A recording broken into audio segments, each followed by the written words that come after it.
نحمده ونصلي ونسلم على رسوله الكريم اما بعد فاعوذ باللہ من الشیطان الرجیم بسم اللہ الرحمن الرحیم۔ پچھلے درس میں ہم نے وضو کے تکمیل کے متعلق اور اس کی نیت اور اس کی سنتوں کے متعلق ہم نے مسائل سماعت کیے تھے۔ آج انشاءاللہ تعالی وضو کے ٹوٹنے کے کیا اسباب ہیں، یعنی کن چیزوں سے وضو ٹوٹتا ہے، اس کے بارے میں جانیں گے۔ 10 چیزوں سے وضو ٹوٹ جاتا ہے۔ نمبر 1 کہ آدمی کے اگلی یا پچھلی شرمگاہ سے کسی بھی نجاست کا نکلنا، ٹھیک ہے، چاہے مرد ہو یا عورت ہو،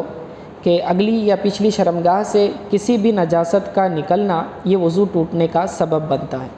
یعنی چاہے پیشاب کا قطرہ نکل جائے یا پھر اس کے علاوہ جو ہے نجاست غلیظہ کچھ نکل جائے تو اس سے وضو جاتا رہا۔ اسی طرح مسئلہ اس میں یہ ہے کہ اگر کسی سبب کی وجہ سے، کسی بیماری کی وجہ سے دوائی وغیرہ ڈالنے کی نوبت آ گئی، یعنی کہ پچھلے مقام سے جسے اینس کہتے ہیں، اس میں کوئی دوائی ڈالی اور وہ باہر آ گئی، یا کوئی چیز داخل کر لی اور وہ باہر آ گئی تو وضو ٹوٹ جاتا ہے۔ عموماً آپریشن کے وقت یہ مسئلہ پیش آ جاتا ہے، ٹھیک ہے۔ پھر اس کے بعد مرد یا عورت کے پچھلے مقام سے خارج ہونے والی ہوا، ٹھیک ہے، گیس اگر پاس ہو جاتی ہے تو اس سے بھی وضو ٹوٹ جاتا ہے۔ جسم سے خون یا پیپ یا زرد یعنی پیلے رنگ کا پانی نکل کر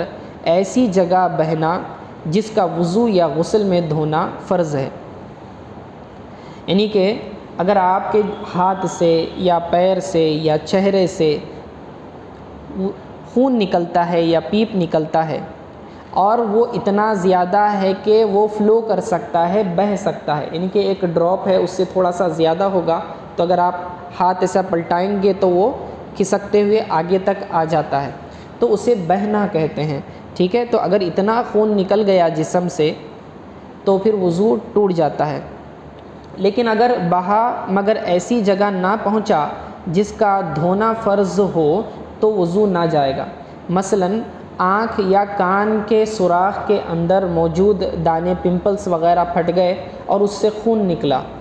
تو اس سے وضو نہیں ٹوٹے گا۔ اگر وہ اندر ہی پھیلا تو وضو نہیں ٹوٹے گا۔ کیوں؟ کیونکہ کان کا دھونا فرض نہیں ہے۔ کان کے اندر اگر پمپل تھا، اس سے خون نکلا اور اندر ہی بہہ گیا تو پھر اس سے وضو نہیں ٹوٹے گا۔ ہاں اگر ہاتھ پر ہو، چہرے پر ہو، پیر پر ہو، کیونکہ ان چیزوں کا دھونا وضو میں فرض ہے، اب اگر خون نکلا اور بہا تو وضو ٹوٹ جائے گا، ٹھیک ہے۔ لیکن کسی سبب سے اگر تھوڑا سا خون ظاہر ہوا لیکن بہا نہیں، مثال کے طور پر سوئی کی نوک چبھی، تھوڑا سا خون نکلتا ہے، یا پھر چاقو کا کنارہ لگنے کی وجہ سے اسکریچ آ جاتا ہے تو ریڈنس نظر آتی ہے، یا پھر دروازے وغیرہ میں چلتے وقت تھوڑا سا اسکریچ آ جاتا ہے تو شارپ ریڈ لائن نظر آ جاتی ہے، خون اس میں سے ہلکا سا نکلتا ہے لیکن وہ بہنے کی صلاحیت نہیں رکھتا، تو اس سے وضو نہیں ٹوٹے گا۔ پھر ایک مسئلہ ہے دانت سے کوئی چیز نکالنے کے لیے تیلی یعنی ٹوتھ پک کا استعمال کیا، یا مسواک کی، یا انگلی سے دانتوں کو صاف کیا، یا دانت سے کوئی چیز کاٹی،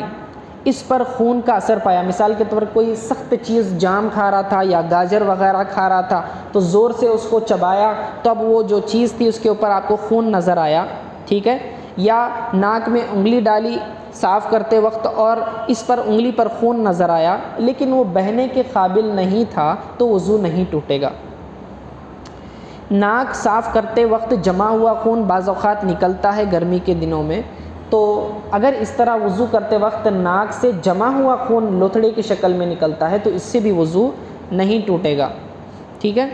زخم وغیرہ سے خون وغیرہ نکلتا رہا اور بار بار آپ اسے ٹیشو پیپر سے یا کاٹن سے صاف کرتے رہے، یعنی اسے بہنے نہیں دیا، تو غور کرنا ہوگا کہ اگر آپ اسے کلین نہیں کرتے، صاف نہیں کرتے اور اسے یوں ہی چھوڑ دیتے تو کیا اس میں بہنے کی صلاحیت ہوتی؟ اگر گمان غالب ہے کہ اتنا خون نکلا ہے کہ وہ بہہ سکتا تھا لیکن میں مسلسل صاف کر رہا تھا اس لیے نہیں بہا، تو اگر بہنے کی صلاحیت رکھتا تھا تو پھر وضو ٹوٹ جائے گا ورنہ نہیں۔ اسی طرح کسی کیڑے مثلاً جونک لیچ جسے کہتے ہیں اتنا خون چوسا کہ اگر خود سے وہ خون نکلتا تو بہہ جاتا، یا انجیکشن کے ذریعے ٹیسٹ کے لیے خون نکالا گیا تو وضو ٹوٹ گیا۔ یہ جونک پانی کے اندر پایا جانے والا کیڑا ہوتا ہے، سرخ اور سیاہ رنگ کا ایک کیڑا ہوتا ہے جو بدن سے دلدل والے علاقے میں عموماً ایسا ہوتا ہے، یا پانی کے علاقوں میں جو بدن سے چپک جاتا ہے اور خون مسلسل چوستا رہتا ہے۔ بعض اوقات انٹینشنلی اسے جو ہے جسم پر لگایا جاتا ہے فاسد خون نکالنے کے لیے، کسی کو پھوڑا وغیرہ آ جاتا ہے اور اس سے جو ہے فاسد خون نکالنا ہو تو ڈاکٹرز بعض اوقات لیچ اس کے اوپر لگا دیتے ہیں تاکہ وہ خون چوستا رہے اس میں سے، ٹھیک ہے۔ تو بیڈ بلڈ کو نکالنے کے لیے یہ ٹیکنیک استعمال کی جاتی ہے۔ تو میں نے وہی بتایا کہ اگر اس طرح سے خون نکالا گیا اور کیڑے نے بھی خون چوسا، لیکن اتنا خون چوسا کہ اگر اسے ایسے ہی چھوڑ دیتے عام طریقے پر اگر وہ خون نکلتا تو وہ بہہ سکتا تھا، تو پھر وضو ضرور ٹوٹے گا۔ کسی کھٹمل یا مچھر نے خون چوسا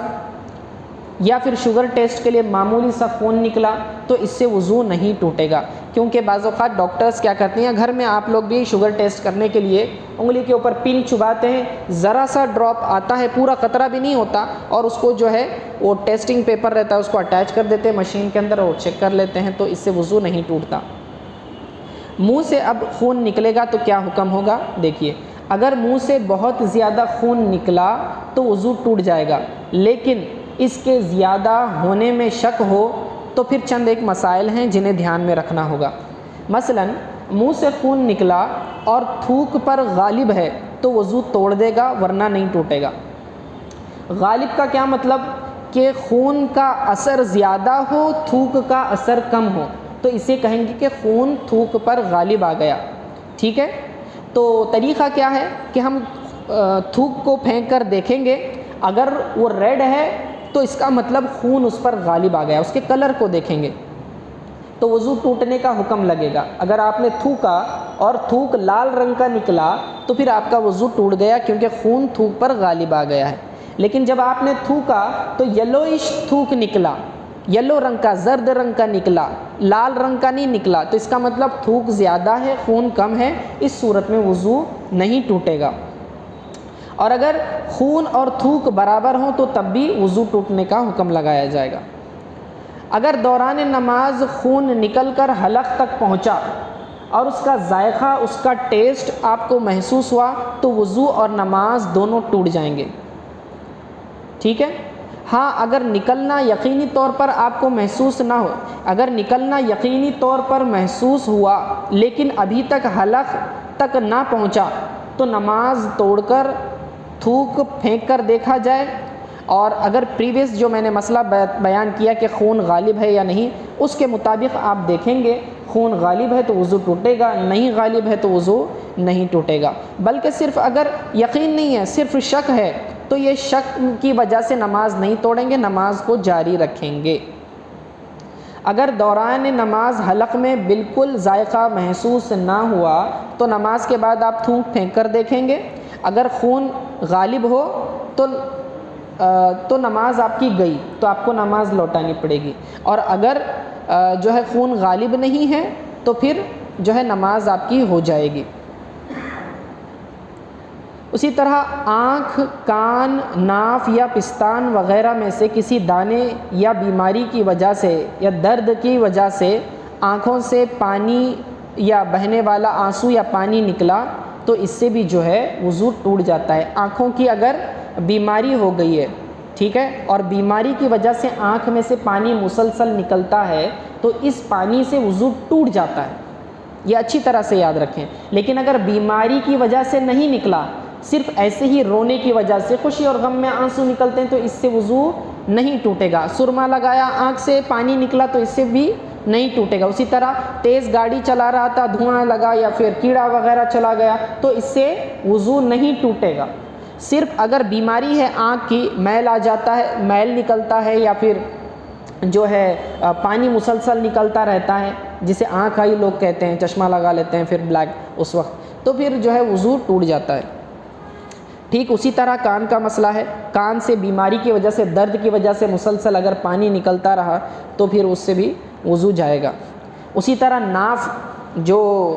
بیلی کے اندر ہوتا ہے، یہ ناف بیلی بٹن جو ہوتا ہے، ناف سے بھی اگر اس طرح سے پانی وغیرہ بیماری کے وجہ سے نکلتا ہے تو پھر وضو ٹوٹے گا۔ چھالا کسی کو آ گیا، بلسٹر جسے کہتے ہیں، اگر چھالے کو پھوڑا، نوچنے پر پھر پانی بہا تو پھر وضو ٹوٹ جائے گا، پانی نہیں بہا تو پھر وضو نہیں ٹوٹے گا۔ اسی طرح ماؤتھ فل وومٹنگ ہوئی، منہ بھر کر قے آئی، منہ بھر کے قے کسے کہتے ہیں کہ اس سے مراد وہ الٹی ہے جو بہت زیادہ مقدار میں ہو اور اتنی تیزی سے نکلے کہ روکنا مشکل ہو جائے تو اسے منہ بھر کے قے کہتے ہیں۔ تو اگر ایسی قے آئی کسی کو تو پھر اس سے وضو ٹوٹ جائے گا۔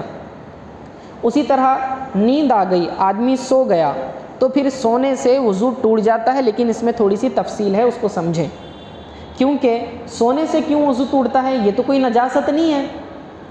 آپ سمجھ رہے ہیں، سونا کوئی گندگی تو نہیں ہے، نجاست نہیں ہے، نجاست کے نکلنے سے وضو ٹوٹتا ہے، لیکن سونے پر وضو ٹوٹنے کا حکم اس لیے لگایا جاتا ہے کیونکہ جب آدمی سو جاتا ہے تو باڈی کے پارٹس ڈھیلے پڑ جاتے ہیں،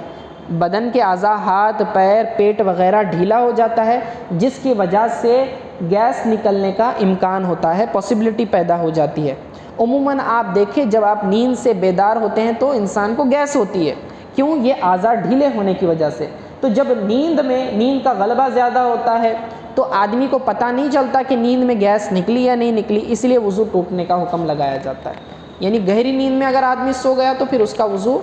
ٹوٹ جاتا ہے، ٹھیک ہے۔ لیکن اس میں چند شرطیں ہیں کہ کس صورت میں آپ سوئیں گے اور وضو ٹوٹ جائے گا۔ یاد رکھیں، اگر آپ اس طریقے پر سوئے ہیں کہ آپ کی جو سرین ہوتی ہیں، یہ بٹ باک جسے کہتے ہیں، بٹاکس جو آپ سیٹ کہتے ہیں جس پر، تو اگر یہ زمین سے بالکل چپکی ہوئی ہے، دبی ہوئی ہے، خوب جمی ہوئی ہے اور جو ہے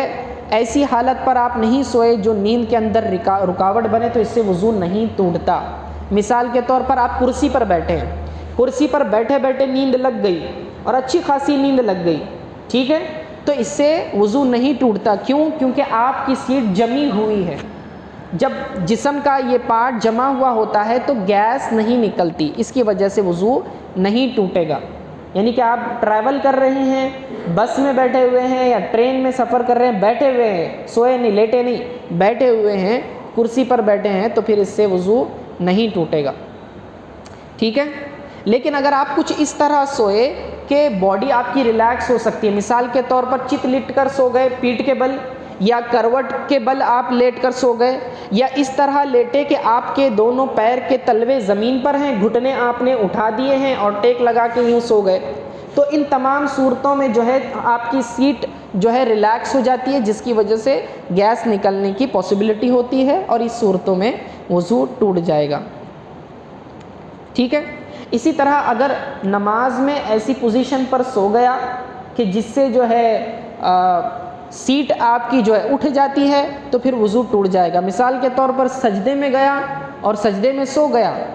تو پھر جو ہے پھر وضو ٹوٹنے کا حکم لگے گا، ٹھیک ہے۔ تو دوبارہ نماز بھی ٹوٹے گی، آپ کو جو کیا کرنا پڑے گا، جا کے دوبارہ وضو کرنا پڑے گا اور پھر نماز پڑھنی پڑے گی۔ لیکن صرف اونگھنے سے یا بیٹھے بیٹھے جھونکا لینے سے وضو نہیں جاتا۔ اکثر لوگ جمعہ میں جو ہے خطبہ سنتے سنتے جو ہے جھول رہے ہوتے ہیں نیند میں بیٹھے بیٹھے، تو اس سے وضو نہیں ٹوٹتا، یاد رکھیں۔ صرف جھونکا آ جانے سے، جسے آپ اونگھنا یعنی ڈراؤزنگ کہتے ہیں، یا پھر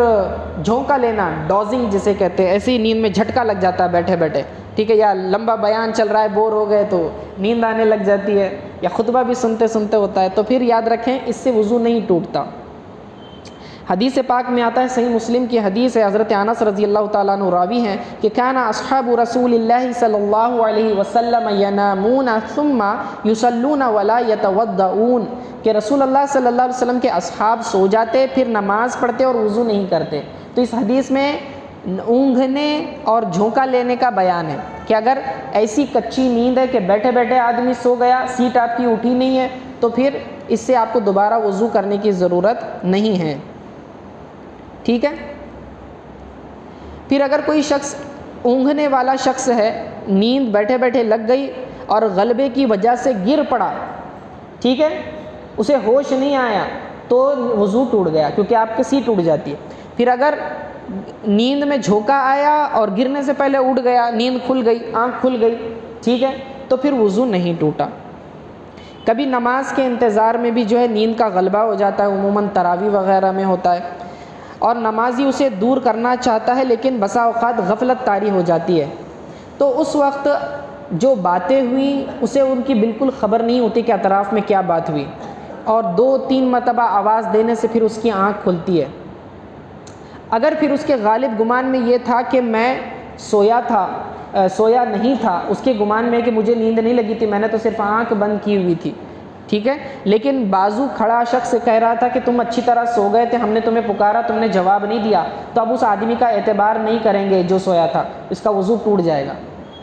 ٹھیک ہے نا، کیونکہ باہر جو شخص کھڑا تھا، اس کے جو بازو بیٹھا تھا، اس نے اس کو آواز بھی دی، اس کو سنائی بھی نہیں دیا، تو اس کا مطلب وہ نیند میں بہت زیادہ تھا، اور پھر اسے اس کے اپنے جسم پر کیا اثر پڑ رہا ہے وہ پتہ نہیں رہے گا، اس لیے پھر اس کا وضو ٹوٹ جائے گا، ٹھیک ہے۔ یاد رکھیں کہ سونے کے باوجود انبیاء علیہ السلام کا وضو زائل نہیں ہوتا، یہ ہمارے لیے حکم ہے۔ رسول پاک صلی اللہ علیہ وسلم اگر سو جائیں اور پھر نماز پڑھا دیں، ان کا سونے سے وضو نہیں ٹوٹتا۔ حضرت ابن عباس رضی اللہ تعالیٰ عنہ راوی ہیں، صحیح بخاری کی حدیث ہے کہ پھر رسول اللہ صلی اللہ علیہ وسلم پہلو کے بل لیٹ کر سو گئے، آپ کروٹ پر پہلو پر سو گئے، حتیٰ کہ آپ نے آہستہ سے خراٹے لیے، سنورنگ کی، آہستہ سے، زور سے نہیں۔ پھر مؤذن، یہ جو راوی اس لیے بتا رہے ہیں کہ حضور اچھی طرح سو گئے تھے، پھر مؤذن آیا اور آپ کو نماز کی اطلاع دی، چنانچہ آپ اس کے ساتھ نماز کی طرف جانے کے لیے کھڑے ہو گئے، پھر آپ نے نماز پڑھائی اور وضو نہ کیا۔ یہ نبی علیہ السلام کی خاصیت ہوتی ہے کہ نبی کا وضو سونے سے نہیں ٹوٹتا۔ کیوں؟ اس کی وجہ خود رسول اللہ صلی اللہ علیہ وسلم نے بتائی ہے، آپ فرماتے ہیں تنام عینی ولا تنام قلبی، میری آنکھ سوتی ہے، میرا دل نہیں سوتا۔ یہ نبی علیہ السلام کی خاصیت ہے، پیارے نبی فرماتے ہیں کہ میری آنکھیں سوتی ہیں، میرا دل نہیں سوتا۔ دل آقا علیہ السلام کا کبھی غافل نہیں ہوتا، تو چونکہ دل غافل نہیں ہوتا سونے کی حالت میں، اسی لیے جسم پر طاری ہونے والے احوال سے وہ باخبر رہتے ہیں، اسی لیے جو ہے وضو آقا علیہ السلام کا نہیں ٹوٹتا۔ 8ویں وجہ ہے بے ہوشی، انکانشیسنس آپ کو آ گیا، یا پھر جنون، انسینٹی آ گئی، آدمی پاگل ہو گیا، یا پھر غشی طاری ہو گیا، فینٹ ہو گیا، بے ہوش ہو گیا، تو اتنا نشہ لے لیا کہ چلنے میں پاؤں سیدھی طرح جم نہ پائیں، تو ان تمام صورتوں میں وضو ٹوٹ جائے گا۔ اسی طرح جاگتی حالت میں رکوع و سجود والی نماز میں بالغ کا قہقہا لگانا۔ ابھی سمجھیں، 3 چیزیں ہیں، ایک ہوتا ہے مسکرانا، مسکرانے میں دانت بھی نظر نہیں آتے، آواز بھی نظر نہیں آتی، اسمائل جسے کہتے ہیں آپ، اس طرح سے کہ دانت بھی نظر نہیں آئیں گے، آواز بھی نظر نہیں آئے گی۔ اگر کسی شخص نے نماز میں مسکرا دیا تو نہ اس سے وضو ٹوٹے گا نہ نماز ٹوٹے گی، اور اگر وہ ہنسنا یعنی کہ کم از کم وہ اس کے دانت نظر آئیں اور خود اس کی اپنی آواز سن لے، ایٹ لیسٹ اس نے اپنی آواز سن لی ہو، تو اسے ہنسنا کہتے ہیں۔ تو اب اس کا وضو جو ہے، اس کی نماز ٹوٹے گی، وضو نہیں ٹوٹے گا، نماز ٹوٹے گی، وضو نہیں ٹوٹے گا۔ اور اگر اتنی زور سے ہنسا کہ خود بھی سنا، قریب کے 1-2 افراد نے بھی سن لیا، تو اب اسے قہقہا لگانا کہتے ہیں، لافنگ جسے کہیں گے، ٹھیک ہے۔ تو اگر اس طرح ہنسا تو اب وضو بھی ٹوٹا، نماز بھی ٹوٹی، ٹھیک ہے۔ رکوع و سجود والی نماز کی قید اس لیے لگائی کیونکہ نماز جنازہ میں سجدہ بھی نہیں ہوتا، رکوع بھی نہیں ہوتا، تو اگر نماز جنازہ میں کسی کو ہنسی آ گئی، جو کہ بہت بری بات ہے، تو اس سے نماز ٹوٹے گی، وضو نہیں ٹوٹے گا، ٹھیک ہے۔ لیکن عام جیسی نمازیں، ہم فرض نمازیں پڑھتے ہیں، نفل پڑھتے ہیں یا سنت پڑھتے ہیں، اگر اس میں کسی نے زور سے قہقہا لگا کر ہنسا تو اس کا وضو بھی ٹوٹا، نماز بھی ٹوٹی، چونکہ حدیث پاک میں ہے، ابو سعید خدری رضی اللہ تعالیٰ عنہ اس کے راوی ہیں، مسند ابی حنیفہ رضی اللہ تعالیٰ عنہ کی حدیث ہے کہ ایک مرتبہ رسول اللہ صلی اللہ علیہ وسلم نماز میں تھے، تو اس وقت ایک نابینا، یعنی جنہیں دکھائی نہیں دیتا، نابینا صحابی جو ہے نماز کے ارادے سے وہاں آئے اور بغیر منڈیر کی، سپورٹنگ وال نہیں تھی، بغیر منڈیر کے کنویں میں گر گئے۔ تو آپ کے پیچھے نماز پڑھنے والوں میں کچھ حضرات کو غیر اختیاری طور پر ہنسی آ گئی، یہاں تک کہ قہقہا بلند ہوا۔ تو جب رسول اللہ صلی اللہ علیہ وسلم نماز سے فارغ ہوئے تو ارشاد فرمایا من کان منکم قہقہا فلیعید الوضوء والصلاۃ، کہ تم میں جس نے قہقہا لگایا تو اسے چاہیے کہ وہ وضو اور نماز دونوں کو لوٹا دے۔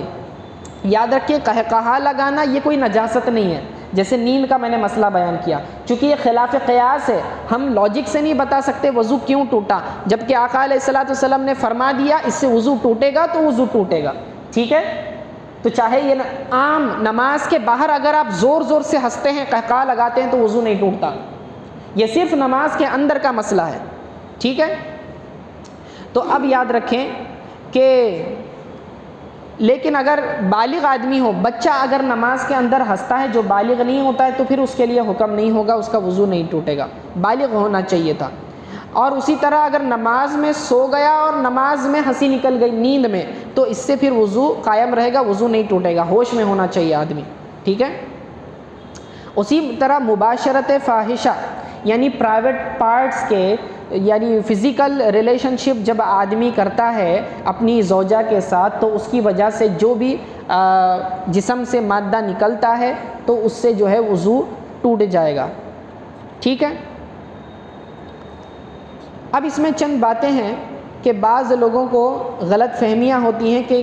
وہ سمجھتے ہیں کہ کچھ باتیں ایسی ہیں جس سے وضو نہیں ٹوٹتا لیکن وہ سمجھتے ہیں کہ وضو ٹوٹ جاتا ہے، تو انشاءاللہ تعالی ہم اگلے درس میں اس کو کنٹینیو کریں گے اور بتائیں گے کہ کن چیزوں سے وضو نہیں ٹوٹتا۔ آج کے لیے اتنا کافی ہے، وصلی اللہ تعالی علی خیر خلقہ محمد وآلہ وصحبہ اجمعین برحمتک یا ارحم الراحمین۔